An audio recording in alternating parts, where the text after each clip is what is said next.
Welcome back. You're still watching Daybreak, and it's time now. I want us to have a conversation about the state of political parties, starting with the state of the ODM party. There was an ODM at 24-day celebration at the coast, and a lot of things emerged. Let's first hear what the former deputy party leader, now cabinet secretary for mining, Hassan Joho, had to say in regards to the situation of the party at the moment. Deputy party leader, you are in leadership today. Ongezeni chama iende mbele, musitishwe na kila mtu ongee kwa chama hapa.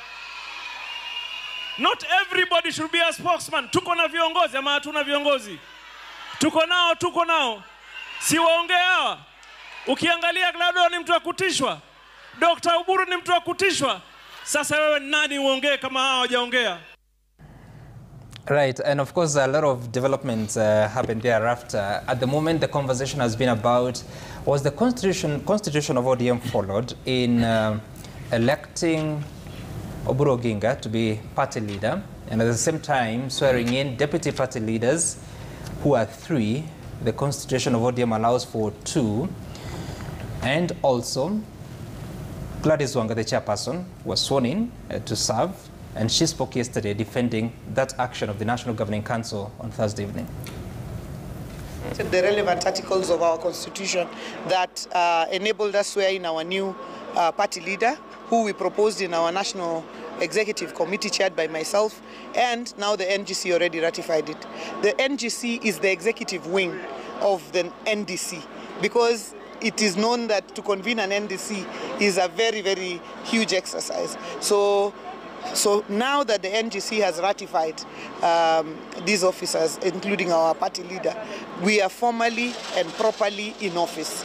And the NDC, at whatever time it will be called, will now just do a ratification, because the NGC acts on behalf of the NDC.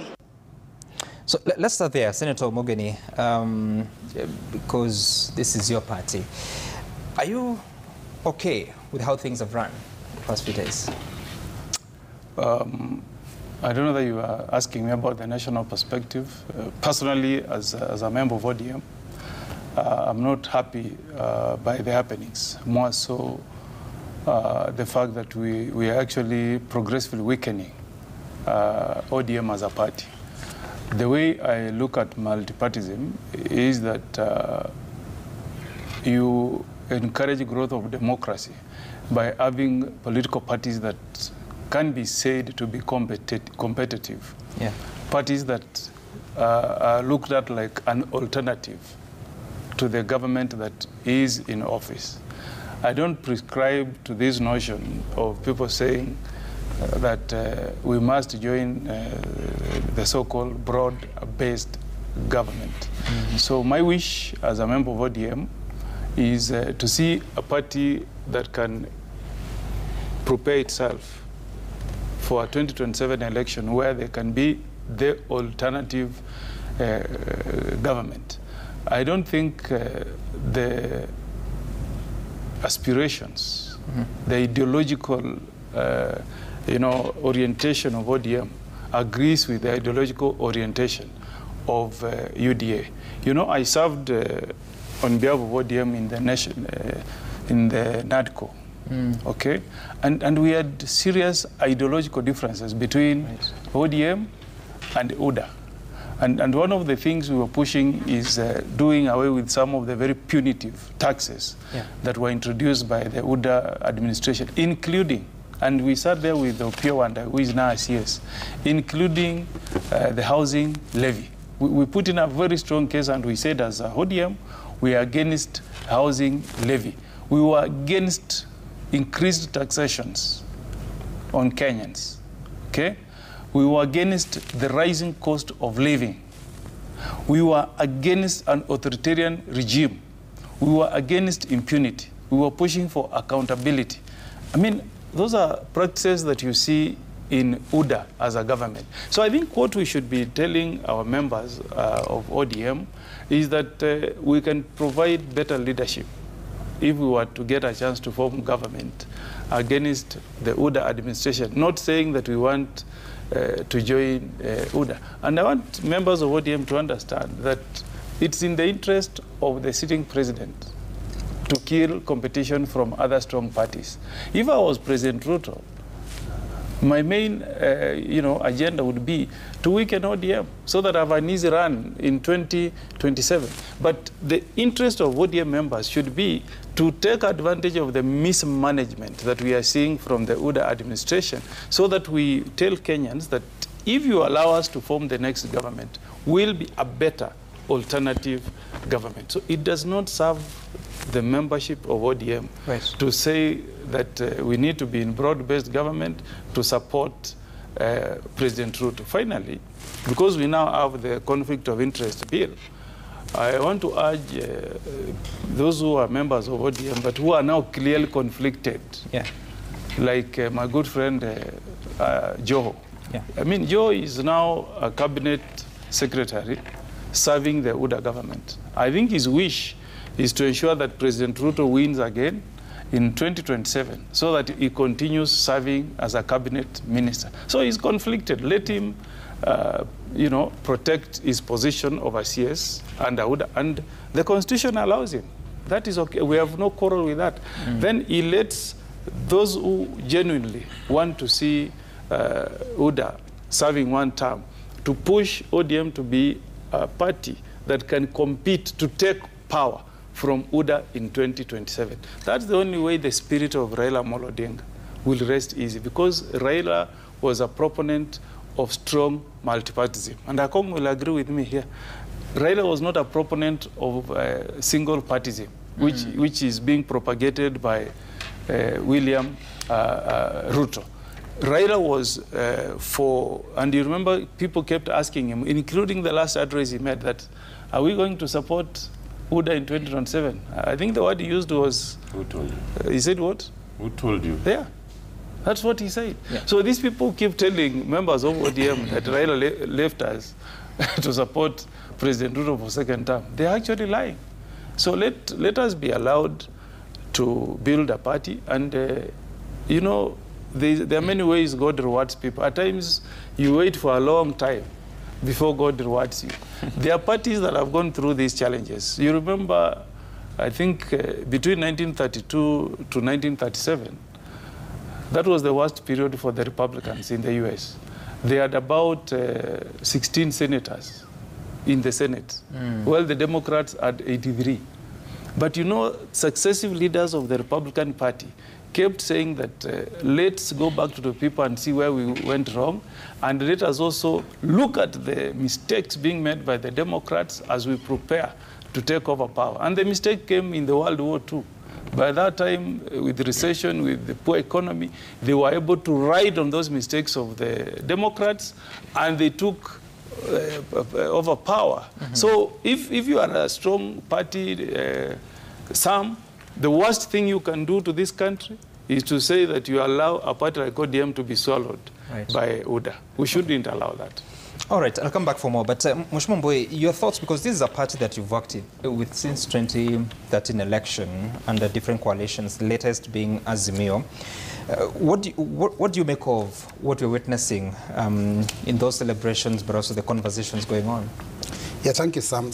I think the ODM split is, which is evident. I mean, we can see it from the leaders as they speak, is actually being caused by their relationship with UDA. The late Prime Minister said that he was creating a relationship with UDA so that he could save the country at that point, because the young Kenyans had gone to the streets and were actually marching to State House, and he felt that maybe things would get out of hand. But currently, those who support the broad-based government and those who still believe that they're in Azimio are actually two different factions. Because there are those, even in Parliament, who believe that anything brought on the floor that comes from UDA is something that they must support, despite the fact that some of these things that are coming on the floor of the House are completely, unacceptable. Former Prime Minister was completely against the idea of selling critical government assets. He fought against the sale of Ketraco. He fought against the sale of the airport. Now, the current regime is in the process of selling Kenya Pipeline Corporation. And this is a critical government infrastructure, one which, if it is in private hands, motivated by profit, can actually cause the price of fuel to skyrocket, because all they need to do is just shut down the pipeline and force all transport of oil to fuel to be done by road, and that immediately will push up the prices, because it is cheaper to transport fuel with a pipeline. So I mean, there are certain things that you do not allow to be in private hands. Yeah. But members of ODM are split. There are those that are with us in Azimio still fighting against the sale, but there are those that are confidently supporting the sale. So basically, I think that's where the problem started. And I listen to members of ODM, and there are those that say that ODM should form the next government. But there are very many that are saying ODM should be in the next government. I mean, that means they've already despaired. Anyone who says that we will be in the next government means basically that they're not intending to form government. They're intending to wait again and then jump into the government that will win. And that is unfortunately not the correct way that a political party should be managed. I like the way Senator has explained it, that it doesn't matter how long you're in the opposition, but one day, one day the doors will open. Mm-hmm. So I think ODM members are enjoying the quick fixes and the little benefits that they're getting out of the broad-based government, and that's why they've lost the script, and many of them have completely, gone astray. And some, I listened to the chair of ODM, Gladys Wanga. I was with her in Parliament for 2 terms, so she's a good friend of mine. But she said something that was utterly ridiculous. When she says that, the NDC, that should be the one that makes a decision on who is a leader, is very difficult, and is a big job to put together.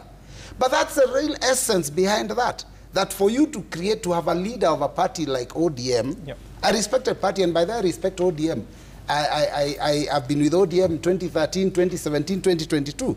So for you to say that, it is a big process to put together a national delegates conference so that you can be able to elect a leader of the people's choice, therefore, because that's a difficult job, we are going to do a shortcut. That was wrong. That is totally unacceptable. That's against their own party constitution, and I think parties shouldn't be operating that way.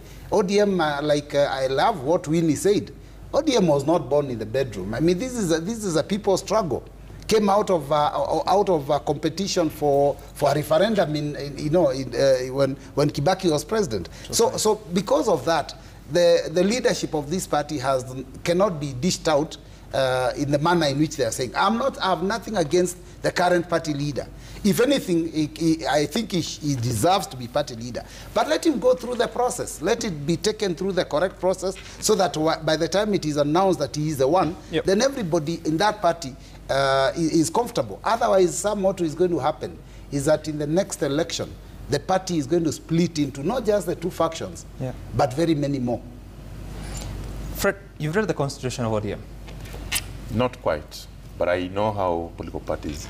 It's your party. Yes.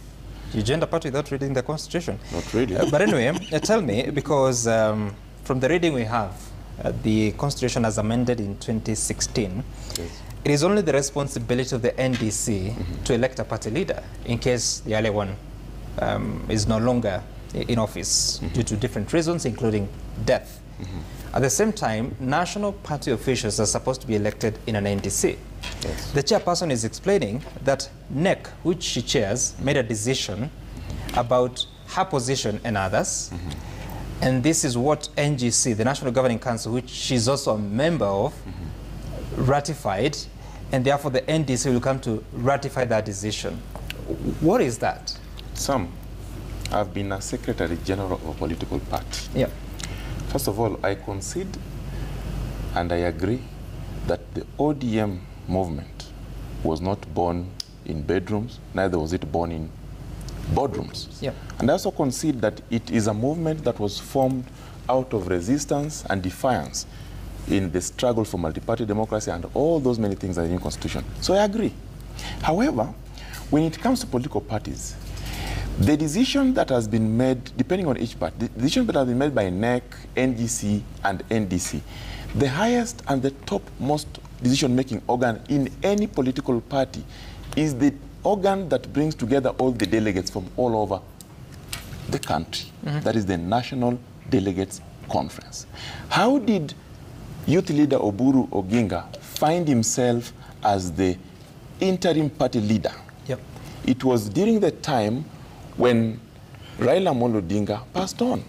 So there were supposed to be interim measures to ensure continuity and to bring the party together. And for sure, give it to him. He has managed to bring, even from his tone, to bring people together. He has managed to bring even other members of ODM that thought that they were unwanted to try and talk to them. And you have seen him meeting them. But the question is, and you have asked, is ODM right to do what they are doing by saying that they'll ratify? Depending on the provisions that are provided for in how the NEC work, NGC work, NDC work, I think the best approach would be the delegates themselves too. If they endorse the decisions that have been made by NEC, that is the delegates endorsing. If they disagree, then the delegates must go now and choose the leaders they want. That is democracy. And I think... Does that make sense to you, that you bring a decision already taken by the top officials to the NDC to ratify? I thought it's supposed to be universal suffrage. Or am I mistaken? I am saying that is up to the delegates to decide. If that matter arrives at the NDC, and the NDC members that brings all delegates say that we would want to elect their leaders, they will do so. And something that Governor Wanga has said that I agree with is it is not very easy to organize a national delegate conference for a movement like ODM that has got membership from 47 counties. It is such a big task, require resources, time, and money. And therefore, to that extent, I agree with her. However, in a normal democracy, it is important that people have their say. In Kiswahili, we say, wengi wape. So if the NDC will agree and say that the leadership that was interim is now being confirmed through a ratification, then that will be the leadership of ODM. And that I leave it to the leadership of ODM, to the membership of ODM to decide, because I have no authority to speak on that matter. As you say you don't have authority, let me read you Article 6.22c. In the event that the deputy, it is B. In the event that the party leader is unable to discharge of his or her duties by reason of many things, including death, a special session of the National Delegates Conference shall be convened to elect a new party leader. Correct. Special session of NDC. So that is why, even if it's difficult to organize an NDC, that's why I'm saying. That's why I'm saying, Sam. As it is now, there was an interim leader. The interim leader was Oburu Oginga. For some reason, it was confirmed. Now, if the National Delegate Conference is organized, a special one or a general one, then it is upon the delegates now to confirm him as their leader. But there's no provision of an interim leader. That's what I'm saying. Okay, then that means the members of ODM must go for that special NDC or NDC to confirm their leaders or to elect their leaders. So that provision allows them to do that. But allow me to say a few things, Sam. I think the internal debate in ODM is a very healthy one. It makes us feel that actually this is a democratic party, it's a democratic movement. Politics is not about protest alone. I've heard people say that, we must go back to the street, we must do this thing. But I think ODM as a movement, as a national party, is not a protest club. It is a party that has got a desire to form government.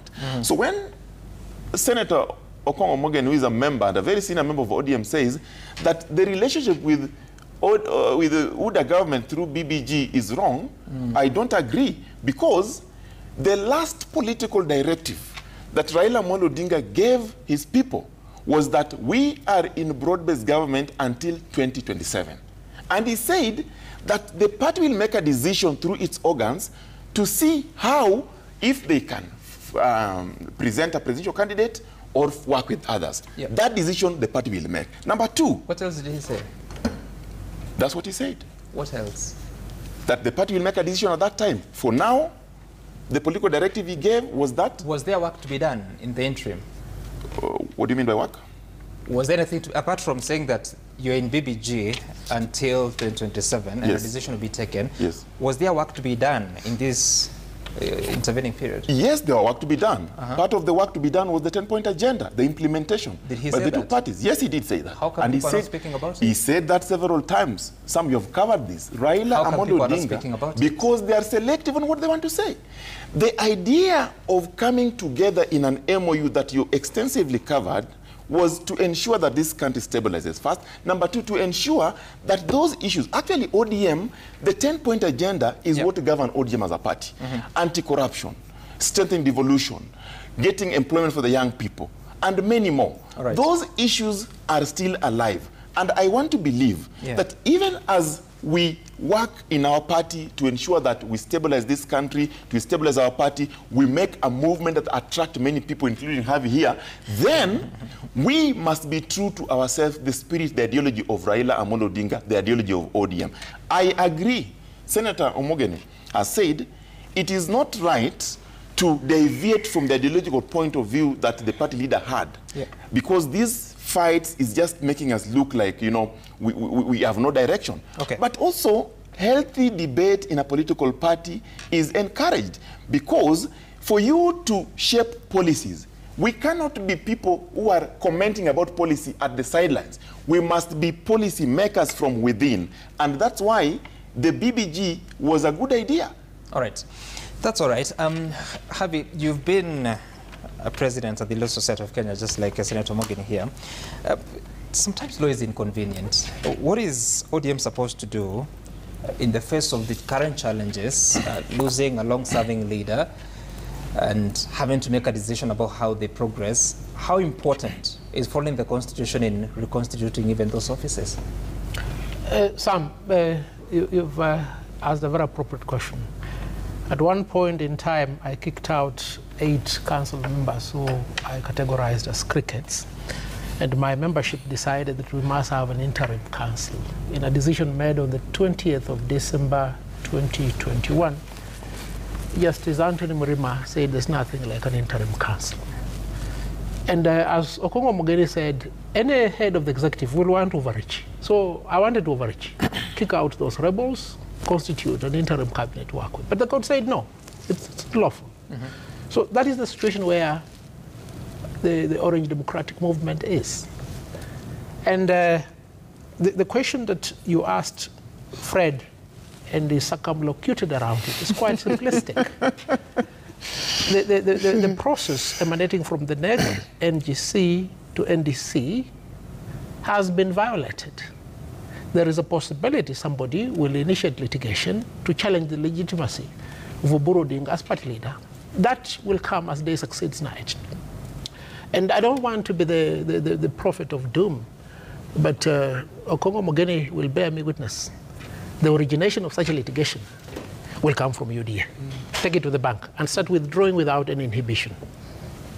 And when this is said and done, they need to uphold the law, starting from the constitution of the party. Is very fundamental, especially for a party that intends to form government, unless it's just a party that intends to be part of the government. Fundamentally, and I need to refer to what Reggie said the other day. He said his admiration for the ODM party, and Raila Amolo Odinga in particular, is that he has a repository of intellectual capacity. He mentioned Okongo Mogeni here, he mentioned James Orengo, he mentioned Edwin Sifuna, Otiende Amolo. You know, these are the people that affiliate us to ODM. You understand? And if you look at latter pictures of myself, when I was in ODM, I was with this gentleman, Okongo Mogeni, I was with Edwin Sifuna, I was with James Orengo, I was with Jabura, it's called who? Otiende Amolo. You understand? So we are gravitating towards an ODM that is not the ODM we knew. You know, a few days ago, after I'd resigned from UDA, I was determined to join ODM.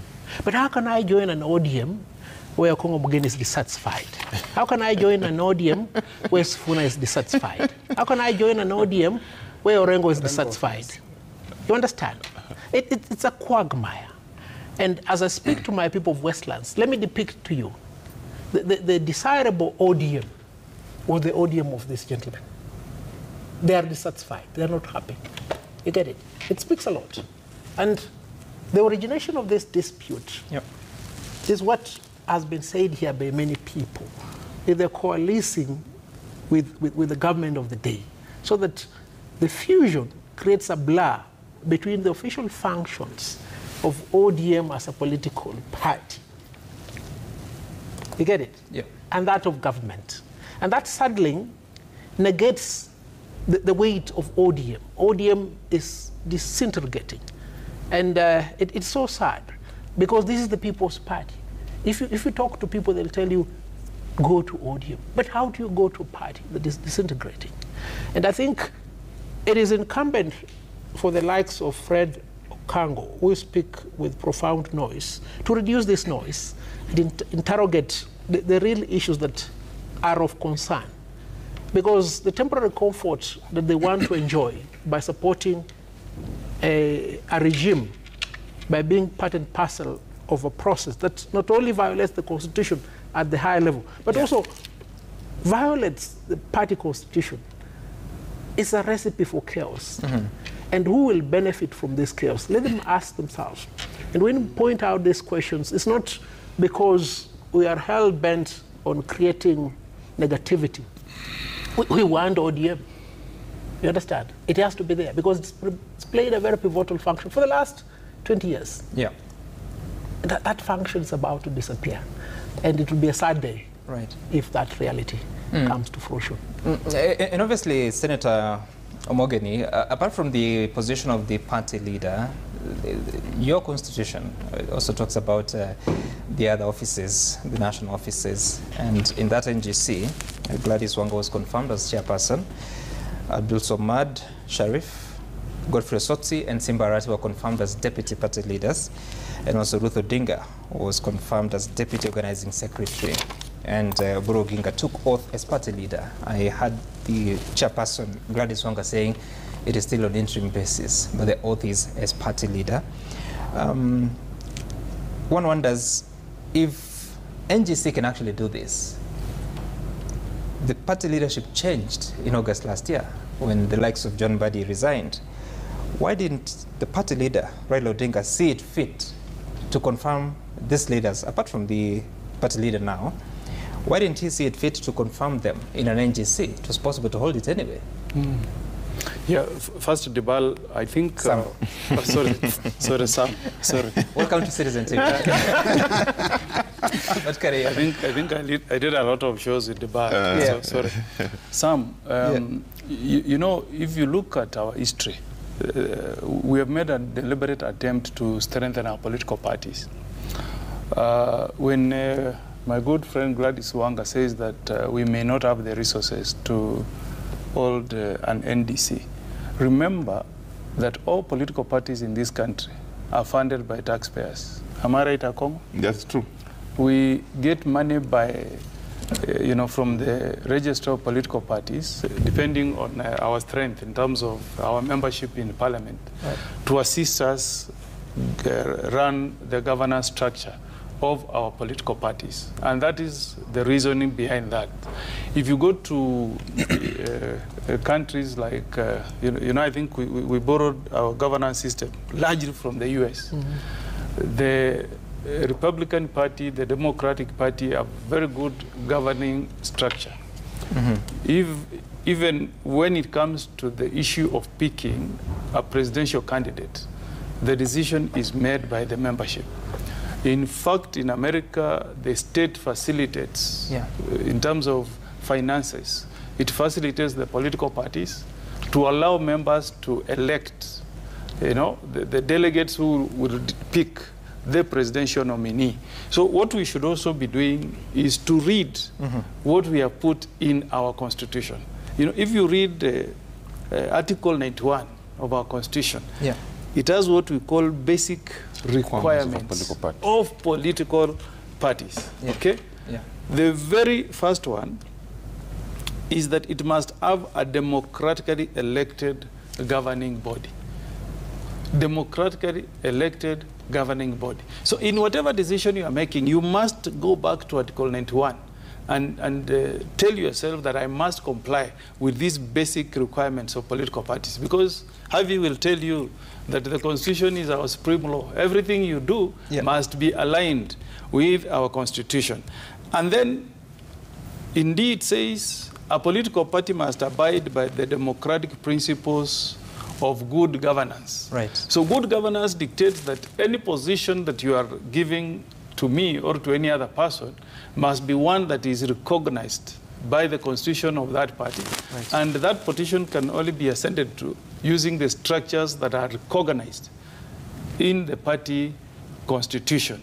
And then it says you must practice democracy, okay, through regular, fair, and free elections within the party. So that is the challenge that is facing our youth leader, Oburu Odinga. Yeah. And then it says you must respect the right of all persons to participate in the political process. So it's not an excuse for Gladys Wanga to say that it requires a huge amount of resources to hold an NDC. If that is what is in the party constitution, and I'm sure you have read it, it's there, then we as a party must ensure that we do everything that is within our means to comply with the party constitution so that the decisions we make are aligned with Article 91 of our constitution. Failure to do that, will be exposing ourselves to the kind of litigations that Harvey has alluded to. Because whichever way you look at it, UDA must remain a competitor of ODM. That is the reality. Okay. So anything that UDA is doing as a favor to ODM should be taken with a pinch of salt.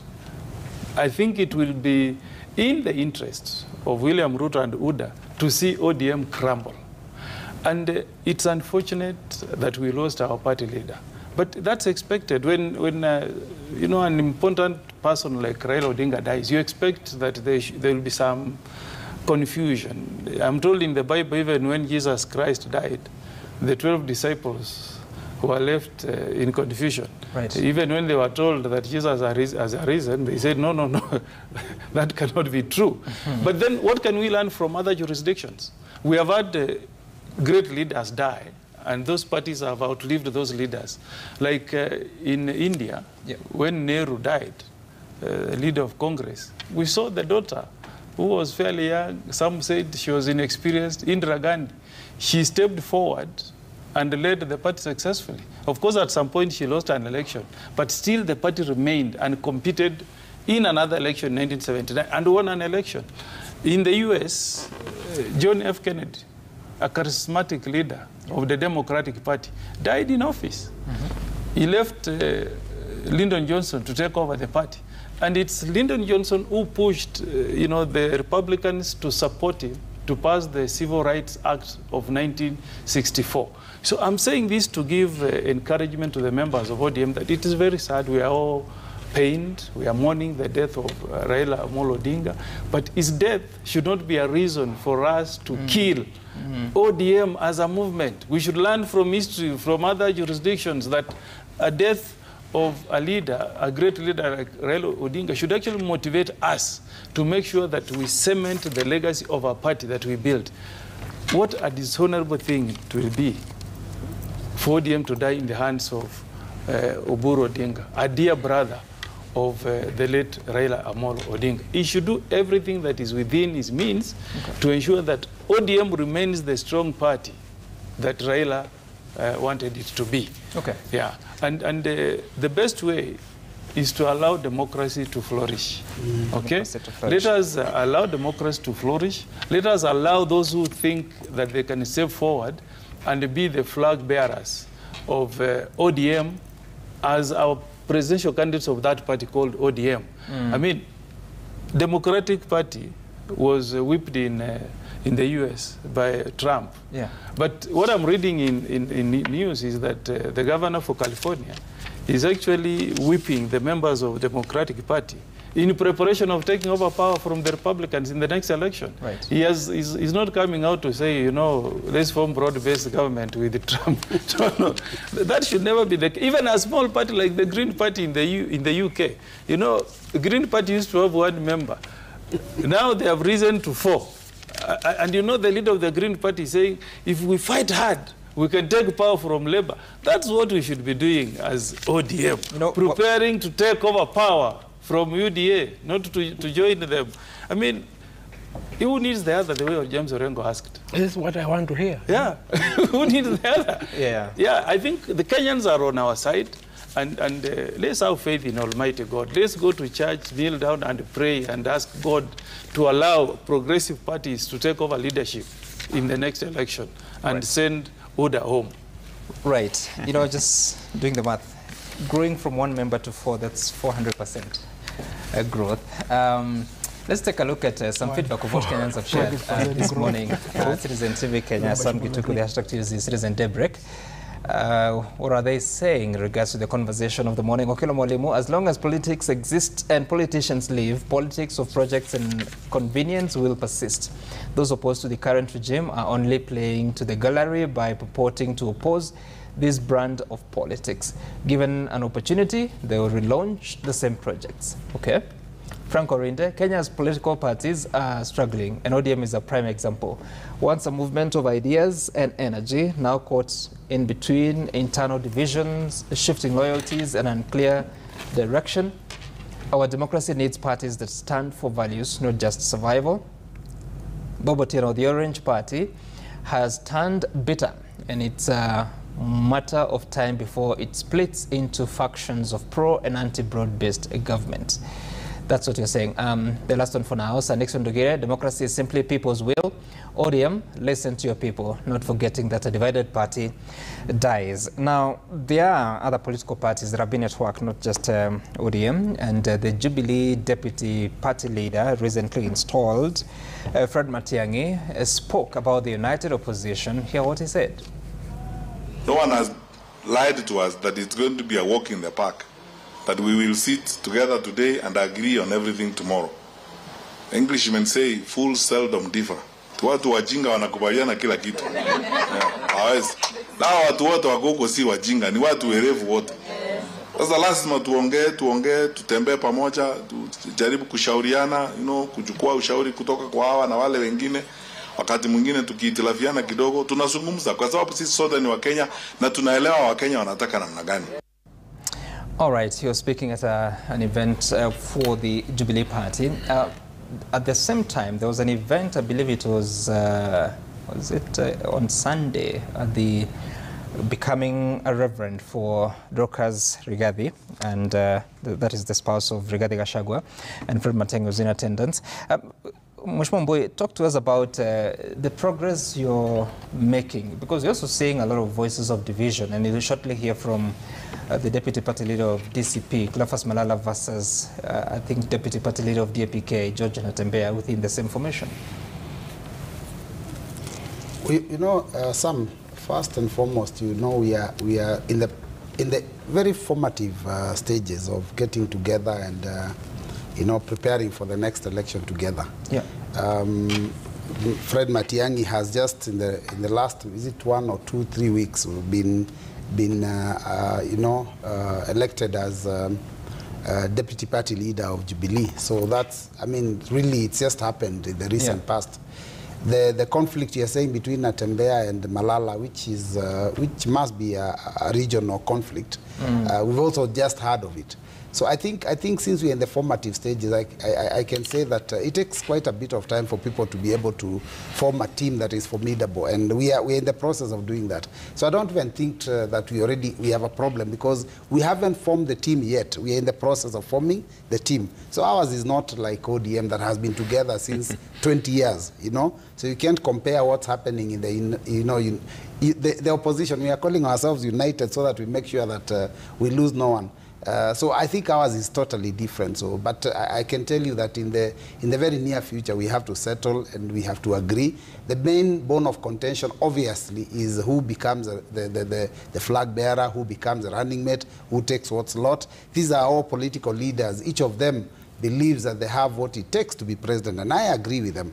But then we have to figure out a formula that will help us settle on one that will be able to help us take this current regime home. So it's a complicated situation, but I want to tell you that I'm of the opinion that all of them are determined. Even when they are not together, you can hear the sentiments of Fred Matiang'i. Even though he's alone, he still says that we will disagree here and there, but eventually he wasn't with them when he said those things. I think he was somewhere else, wasn't he? Yes, in a function somewhere. Yes. So even if he's not with them physically all the time, you can hear his language is that so talk to us about working together. I presume you're not just sitting and waiting and hoping that you'll have a candidate. Are you working on it? Yes, we have. Is there work going on? For your information, all the parties that are part of this new movement have have seconded people to a secretariat that is actually now working on the formula for determining who will be the candidate. Okay. So that's work in progress. And if Fred had not sneaked out of out of our side, he would probably be seated in that secretariat making that decision, and probably making that decision in favor of my party leader. But since he's left, I know there's a team that is doing that, and they'll eventually. Sounds like you miss him, yeah. Some I have to say we miss him because you noticed even his own communication has changed. He was very forthright, he was very articulate, but now he can speak for 10 minutes and say very little because touch him to confirm his word. It's difficult to defend the indefensible. So who leads that secretariat, Mr. Sorry? Who leads that secretariat? There's a gentleman called Zain Abubakar. Zain? He's Zain Abubakar, and he's got a team of many others. Every political party has seconded individuals to that group, so that secretariat will sit together and come up with a formula that will be agreed upon by the principals, so that formula will be used to make that determination. And I know people are anxious to know who's a candidate. We are also not of the opinion that we want to do it very quickly. We want to make sure that we do it right, so that we retain everybody. We don't want anyone to walk out of the coalition because they are unhappy or they feel that. What else are they doing apart from looking for a formula to pick a candidate? See, that's all they're working on now. So that at the end of the day, other than that, we are out there campaigning for our candidates in the various by-elections that are coming up. Who comes up with the agenda? See, the secretariat has already been set up.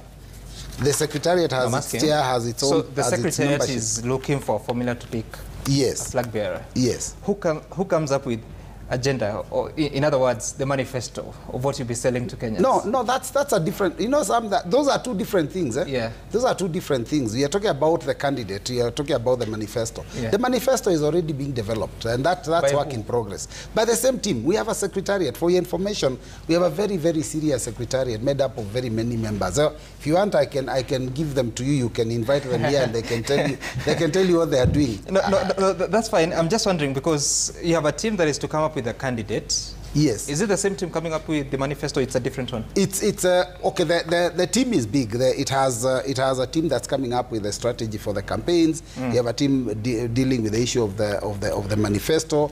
We have a team making that decision on who the flag bearer would be and the kind of how we want that government to look. So there's a lot of there's a lot of work that goes into this the process. Okay.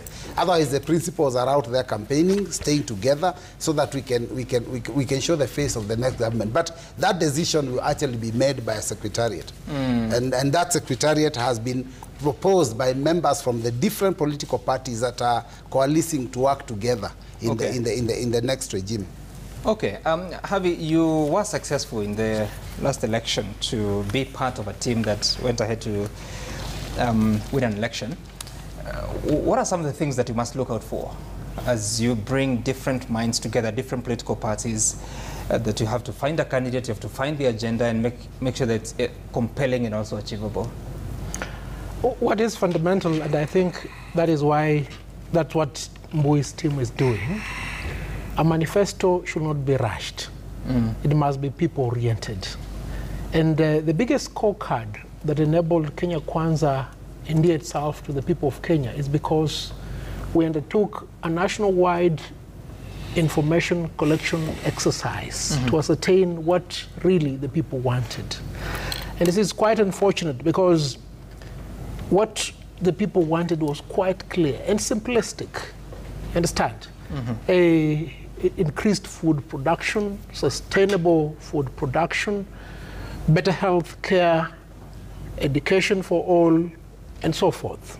So that what you see now being done by this administration is the opposite of what we collected from the people. And therein lies the divergence. So over and above the collection of the information, you need to have the realism of implementation of what has come from the people. And I have no doubt whatsoever that the team that Mbui has spoken about is competent, it has the wherewithal, and it will come up with an elaborate manifesto. And over and above that, I think there is relative calm and maturity amongst the principals.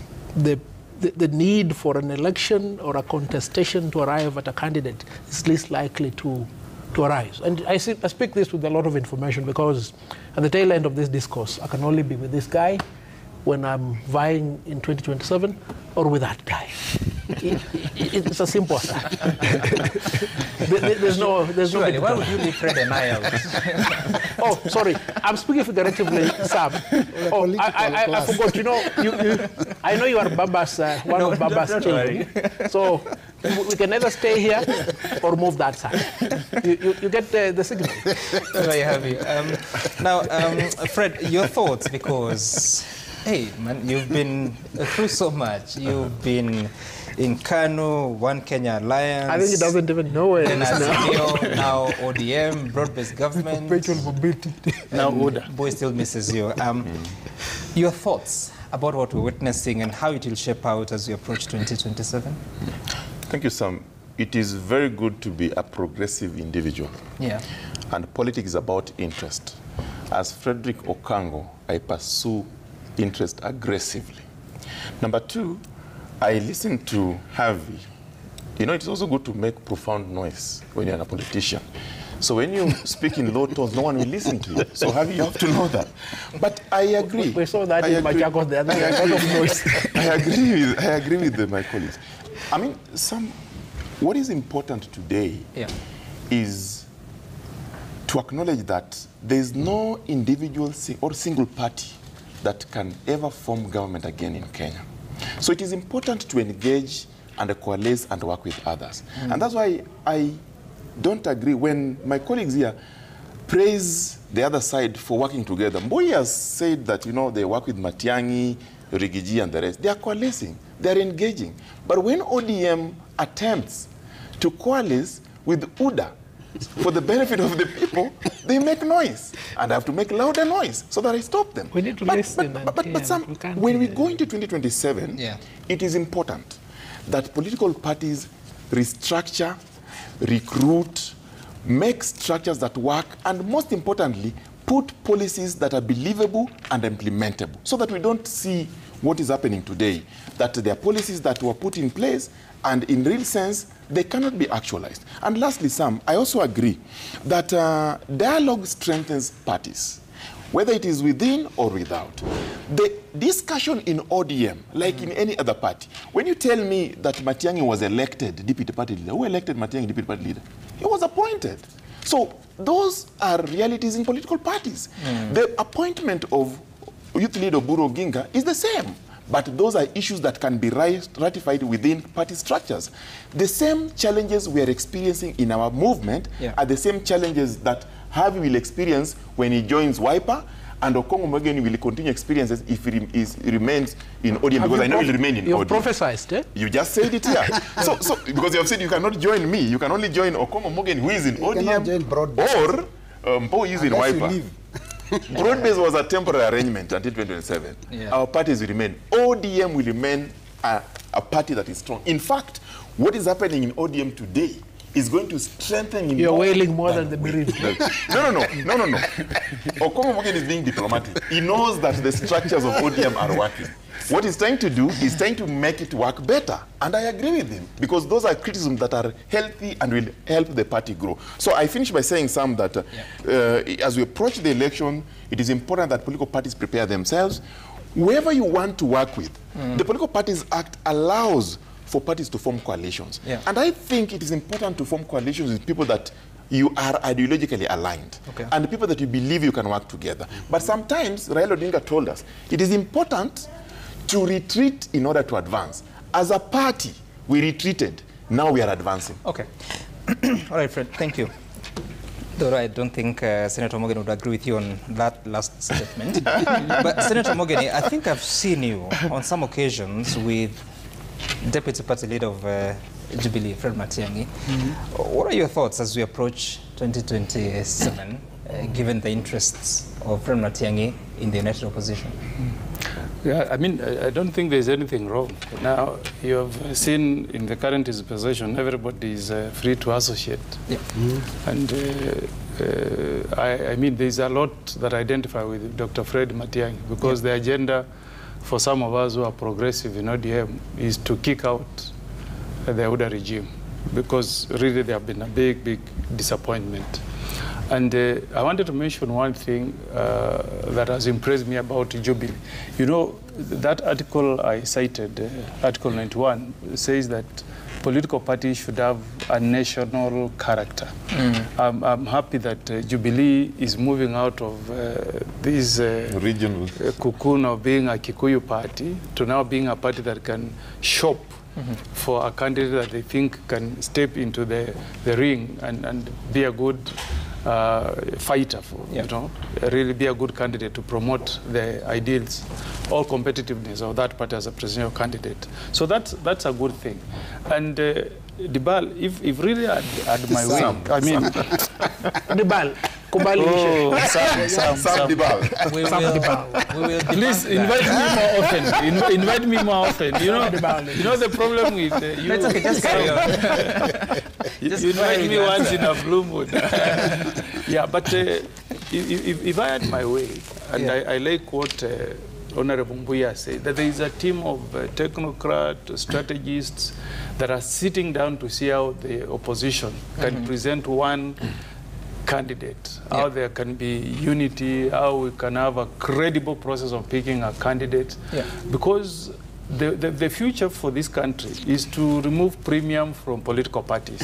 You know, we shouldn't be looking at Rigiji as an owner of DCP that controls Central Kenya, or Kalonzo as owner of Wiper that controls Ukambani, or Matiang'i as a leader of the Gusii. If the thoughts, the strategists can craft a way that we can create a movement that is national in character, and then we create, and I don't want Uda to die. I want us to defeat Uda, they remain in a strong opposition. And then we show President Ruto, when he's in the opposition, that this thing he keeps telling us that we must unite the country is actually unconstitutional. The Constitution recognizes that Kenya should be a multi-party state. So if we can create that national outlook in our opposition, and then put in place a way of picking our flag bearer, the way they do it in the US. You know, now the debate in the US is who would be the best democratic presidential nominee to take on the Republicans' candidate. If we can come up with that formula, we'll have really made a big step forward in strengthening multi-party democracy. And I want to tell my friend Fred, you don't need to be in government to enjoy development. You don't need to be, it's not a favor. Can I read for him Article 201, Principles of Public Finance? You know, it says, expenditure shall promote equitable development of the country. Equitable development of the country. Whether Mbui is elected through Wiper, which is an opposition party, whether I'm Senator of Nyamira from ODM, which is an opposition party, this, which is the software word I should use, Is it? I don't know that to call it nonsense. This nonsense of coming to tell people that, you see, if we are not in government, this fallacy, that's softer. This fallacy of telling people that if you are not in government, you will not get development is completely unconstitutional. Right. You know, we share money between national and county government. When money comes to the Senate, we do not discriminate. We will not say that this county belongs to opposition, they will not get resources. There's no, development is a right for every Kenyan. Everybody pays taxes. So let's not tell the country that for us to attain development, we must kill political parties. No.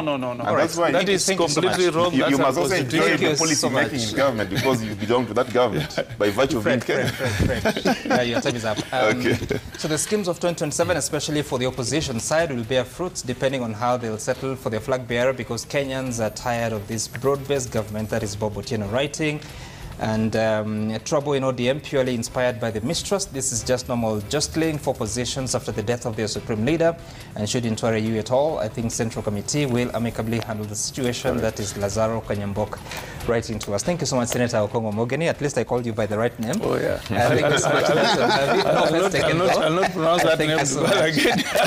Any day, Sam Debal, you're welcome. And thank you. You're a bit offended now. And thank you, Robert Boy, for making time for us. Up next is Mata Social. My name is Sam Gituku. See you again some other time.